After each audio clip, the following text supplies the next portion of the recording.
Bea Alonso handang bigyan ng second chance etong si Dominic Roque kung papayag nga po sa prenuptial agreement. Well, bago tayo magpatuloy at pag-usapan ito, please don't forget naman po to like and subscribe and always hit the notification bell for more Celebrity Pinas update. Well, mga kaibigan, ngayon po ay malinaw na talaga na hindi payag sa conjugal property. Ito nga pong si Bea Alonso, kaya nga po nag-propose siya ng prenuptial agreement. At doon po sa agreement na yon, talagang separate ang kanilang property.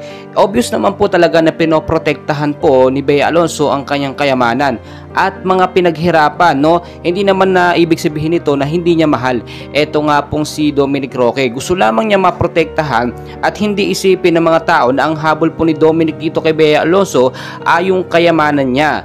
At isa pa po dyan, test at pagsubok na nga rin po yun kay Dominic Roque. Lumalabas lang po kasi sa social media ay nagiging masama, Eto si Bea Alonso dahil hindi po siya pumayag, doon nga po sa gusto ni Dominic Roque. Pero sa pagkakataong ito, nakita nyo, etong dalawa po na ito, si Bea Alonso at si Dominic Roque, nag-post sa kanilang mga social media na kung saan may simpatsya, at pagbibigay or senyalis nga po na parang second chance. So ayon naman sa ating nakuhang source, posibleng bigyan ng second chance nga po ni Bea Alonso itong si Dominic Roque kung babayag po ito sa agreement. Well, kung titignan nyo naman mabuti, kasi na doon sa agreement po na yon, parang na-bypass po, or na po yung pride, na tamaan yung pride po ni Dominic Roque at talagang nasaktan siya. Bakit kailangan kung mag-asawa naman sila? Isa rin po sa nakikita nating reason dito ay yung pangangantsaw nga po o pagsusulsol ng pamilya ni Bea Alonso sa kanya na magkaroon ng prenuptial agreement. Siyempre, mawawalan po ng yaman yung pamilya ni Bea Alonso kapag conjugal property ang nangyari sa kanila, iisa yung may-ari ng kayamanan.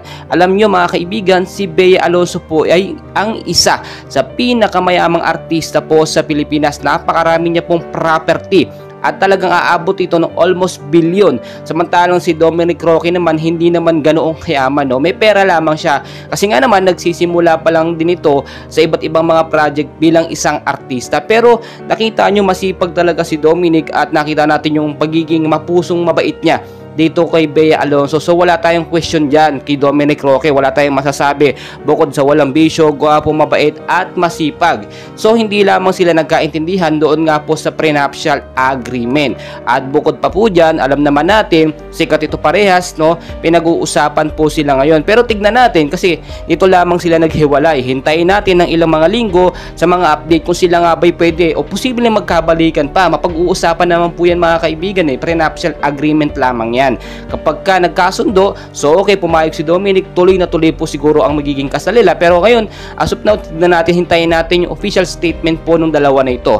Patuloy ko po kayong i-update and please don't forget po to like and subscribe bilang suporta po sa ating channel.